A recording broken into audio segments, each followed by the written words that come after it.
ইসরায়েলের গাজা সিটি দখল পরিকল্পনার বিরুদ্ধে বিক্ষোভে উত্তাল বিশ্ব, কঠোর নিন্দা জানিয়ে বাংলাদেশ সহ 23 মুসলিম দেশের বিবৃতি।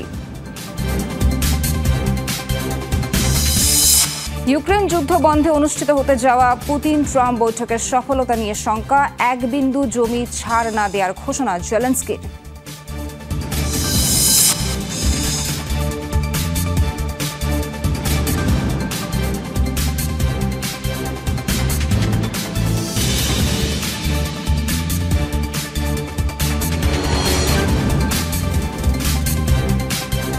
দর্শক, এতক্ষণ শিরোনাম দেখছিলেন, পুরো খবর জানাতে সঙ্গে আছি নাবিলা সোহার। ইউরোপ থেকে লাতিন আমেরিকা, ইসরায়েল বিরোধী বিক্ষোভে উত্তাল একের পর এক দেশ। হাজার হাজার মানুষের অংশগ্রহণে প্রতিবাদ সমাবেশ হয়েছে তুরস্ক ও ইয়েমেনে।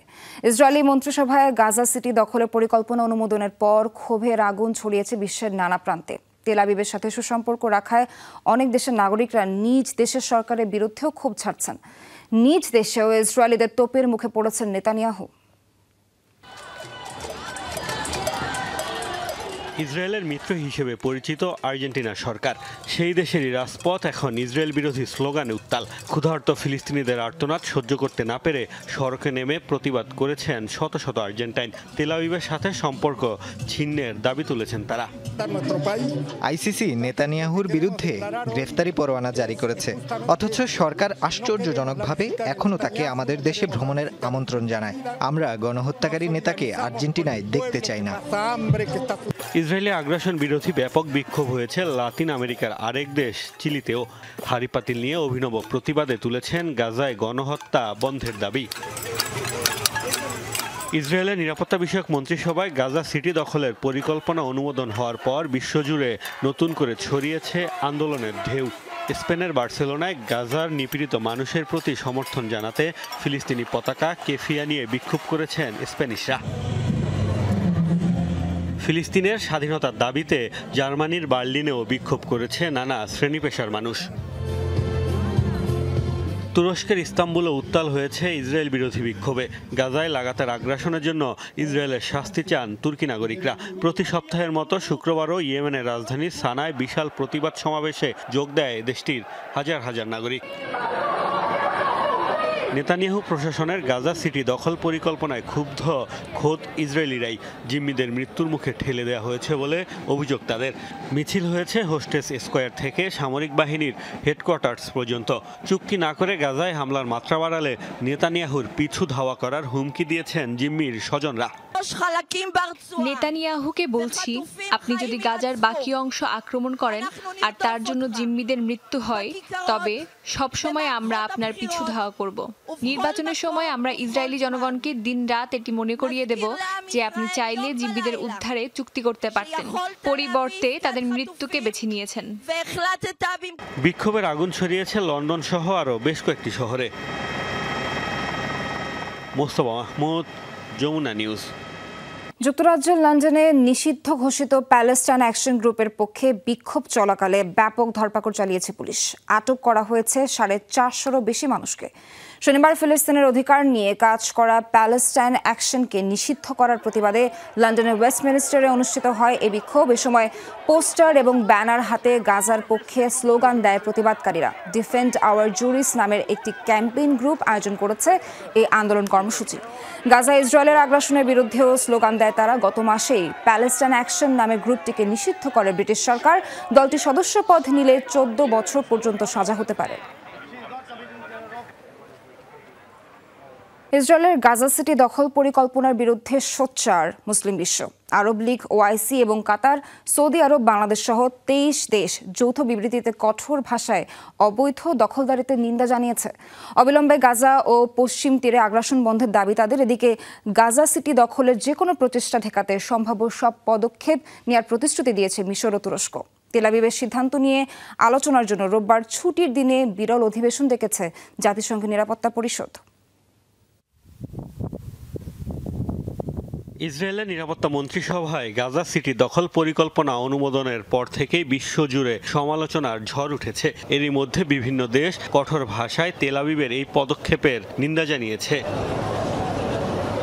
গাজায় আগ্রাসনের পরিধি বাড়ানোর পদক্ষেপ নেয় ইসরায়েলের বিরুদ্ধে অবস্থান নিয়েছে মুসলিম বিশ্ব। আলাদা বিবৃতি দিয়ে নিন্দা জানানোর পাশাপাশি এবার যৌথ বিবৃতিতে তেল আবিবের গাজা সিটি দখলের বিরুদ্ধে অবস্থান জানিয়েছে আরব লীগ, ওআইসি ও 23টি মুসলিম দেশ। কাতার, সংযুক্ত আরব আমিরাত, সৌদি আরব, বাহরাইন ও বাংলাদেশ সহ এই মুসলিম দেশগুলো নেতানিয়াহুর সিদ্ধান্তকে প্রত্যাখ্যান করেছে। গাজা ও পশ্চিম তীরে অবৈধ দখলদারিত্ব বন্ধের দাবিও তাদের। যে কোনো উপায়ে ইসরায়েলকে গাজা সিটি দখল থেকে বিরত রাখতে সম্ভাব্য সব পদক্ষেপ নেয়ার কথা জানিয়েছে মিশর ও তুরস্ক। ইসরায়েলের ওপর আন্তর্জাতিক ও আঞ্চলিক চাপ বাড়ানো হবে বলেও জানান দুই দেশের পররাষ্ট্রমন্ত্রী। আমরা গাজা উপত্যকার উপর দখলদারিত্ব ও সামরিক অভিযান বৃদ্ধির জন্য ইসরায়েলি মন্ত্রিসভার সিদ্ধান্তের নিন্দার বিষয়ে একমত হয়েছি। বিভিন্ন উপায়ে এই সিদ্ধান্ত মোকাবেলায় আমাদের যৌথ প্রচেষ্টার উপর জোর দিয়েছি। ইসরায়েলকে সিদ্ধান্ত বাস্তবায়ন থেকে বিরত রাখতে আন্তর্জাতিক ও আঞ্চলিক চাপ আরো তীব্র করতে পদক্ষেপ নিচ্ছি। আমরা নিশ্চিত করছি যে কোনোভাবেই ইসরায়েলের এই পরিকল্পনা বাস্তবায়িত হবে না। এটি বাস্তবায়িত হলে অনিবার্যভাবে ফিলিস্তিনিদের প্রত্যাশার অবসান ঘটবে। এটি মোকাবেলার জন্য সম্ভাব্য সকল উপায়ে কাজ করার জন্য একমত হয়েছি। ইসরায়েলের গাজা সিটি দখলের পরিকল্পনা নিয়ে আলোচনা করতে রোববার সাপ্তাহিক ছুটির দিনে বিরল বৈঠক ডেকেছে জাতিসংঘের নিরাপত্তা পরিষদ। যুক্তরাজ্য, ডেনমার্ক, ফ্রান্স, গ্রিস ও স্লোভেনিয়ার অনুরোধে হচ্ছে বিশেষ এই অধিবেশন, যাতে পানামা ও যুক্তরাষ্ট্র ছাড়া পরিষদের বাকি সব সদস্যই সায় দিয়েছে। মোস্তফা মাহমুদ, যমুনা নিউজ।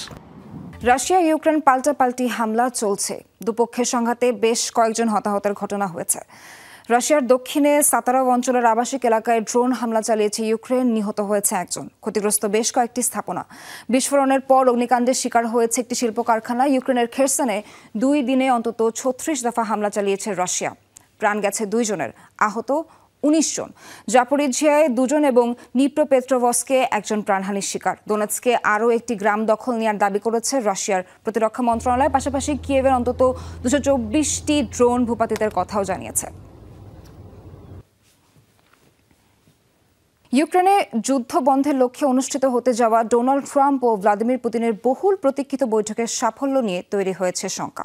ট্রাম্প চলমান যুদ্ধে রাশিয়ার দখলকৃত ভূখণ্ড নিয়ে দফা ইঙ্গিত দিলেও ইউক্রেন 1 ইঞ্চি ভূমিও ছাড়তে নারাজ।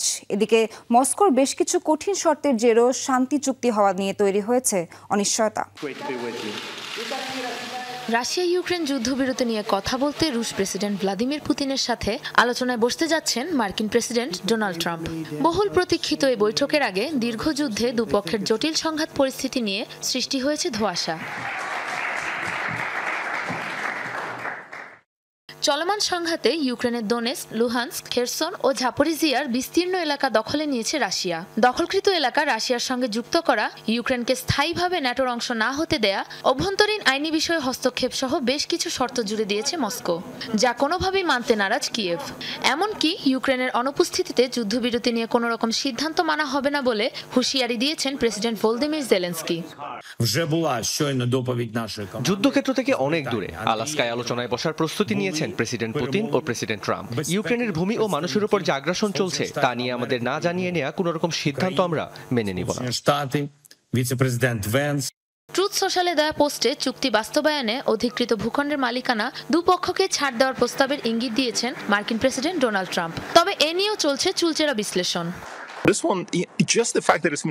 যুক্তরাষ্ট্রের কাছ থেকে স্বীকৃতি পাওয়ার চেয়ে বেশি কোনো চাওয়া নেই রাশিয়ার। এটি প্রেসিডেন্ট পুতিনের জন্য অনেক বড় একটি ব্যাপার। তবে প্রশ্ন হলো, পুতিন কি এর বিনিময়ে যুদ্ধ থামাতে রাজি হবে? যুদ্ধ বন্ধে ইউক্রেনকে বেশ কিছু কঠিন শর্ত দিয়েছে রাশিয়া। তবে সেসব শর্তের পক্ষে ট্রাম্পের অবস্থানই এখন দেখার বিষয়।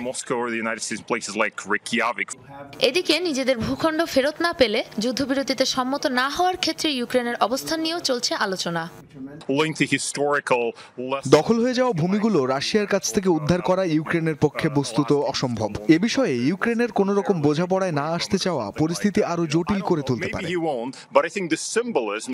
তবে এ দফায় মার্কিন প্রেসিডেন্ট ডোনাল্ড ট্রাম্পের তৎপরতায় হতে পারে এ যুদ্ধের অবসান।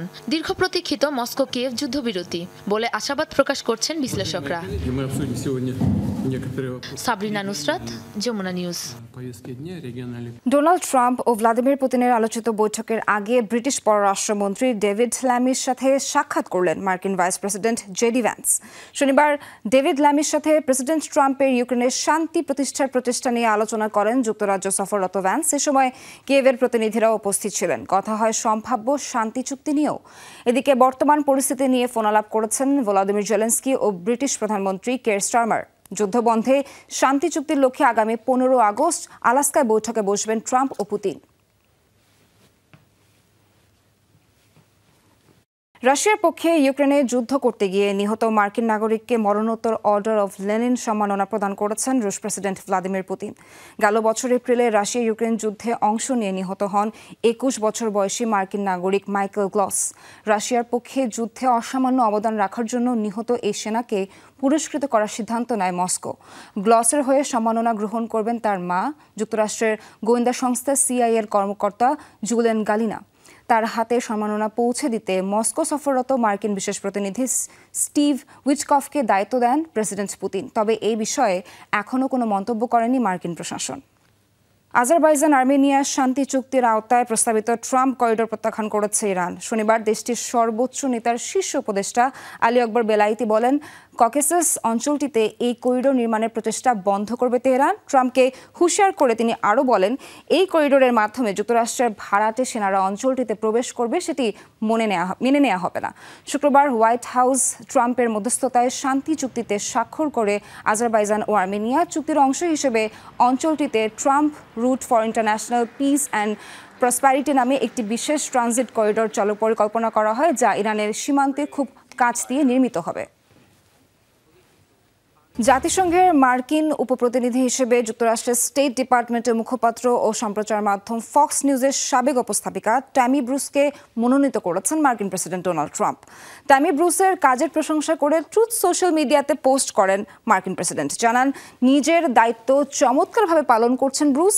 ট্রাম্পের অভিবাসন দমন নীতি, গাজায় ত্রাণ বিতরণে বেসরকারি সামরিক ঠিকাদার প্রেরণ সহ বিভিন্ন সময়ে বেশ কিছু বিতর্কিত মার্কিন পররাষ্ট্রনীতির পক্ষে কথা বলেছেন মুখপাত্র। প্রেসিডেন্ট মনোনয়ন দিলেও সিনেট থেকে এ সিদ্ধান্ত সমর্থন ও উপপ্রতিনিধি হিসেবে দায়িত্ব গ্রহণ করবেন কিনা ব্রুস, এই বিষয়ে এখনও বিস্তারিত কিছু জানা যায়নি। ভয়াবহ বন্যায় বিপর্যস্ত চীনের উত্তর পশ্চিমাঞ্চলীয় গানসু রাজ্য। প্রাণহানি বেড়ে দাঁড়িয়েছে 15 জনে, এখনও নিখোঁজ 28 জন। বৃহস্পতিবার থেকে টানা ও ভারী বৃষ্টিপাতের কারণে ভয়াবহ বন্যার কবলে পড়েছে রাজ্যটি। নদী ভাঙনের শিকারও হয়েছে বেশ কিছু এলাকা। প্লাবিত হচ্ছে নতুন নতুন এলাকা। ঝুঁকিপূর্ণ অঞ্চল থেকে সরিয়ে নেওয়া হচ্ছে বাসিন্দাদের। নিখোঁজদের সন্ধানে চলছে অভিযান। সম্প্রতি রেকর্ড বৃষ্টিপাত হয়েছে চীনের উত্তর ও দক্ষিণাঞ্চলে। জলবায়ুর পরিবর্তনের কারণে এমন প্রাকৃতিক দুর্যোগ বলছেন আবহাওয়াবিদরা। জুলাইয়ের শেষ নাগাদ ভারী বৃষ্টিপাতের জেরে বন্যার কবলে পড়ে বেইজিং ও চীনের উত্তরাঞ্চল। প্রাণহানির শিকার হন কমপক্ষে 60 জন। ব্রাজিলে যাত্রীবাহী বাস ও ট্রাকের ভয়াবহ সংঘর্ষে কমপক্ষে 11 জনের প্রাণ গেছে। সংঘর্ষের জেরে পুরোপুরি দুমড়ে মুচড়ে যায় যান দুটি। দেশটির মাতো গ্রোসো রাজ্যে স্থানীয় সময় শুক্রবারের এই দুর্ঘটনায় আহত হন আরও অন্তত 45 জন। এক বিবৃতিতে হাইওয়ে পুলিশ জানায়, আহতদের এরই মধ্যে হাসপাতালে ভর্তি করা হয়েছে, যাদের মধ্যে 11 জনের অবস্থা আশঙ্কাজনক। নিয়মিতই ব্রাজিলের বিভিন্ন অঞ্চলে ভয়াবহ সড়ক দুর্ঘটনা ঘটে। এর আগে গত মে মাসেও বাস ট্রাকের সংঘর্ষে অন্তত 9 জনের মৃত্যু হয়েছিল।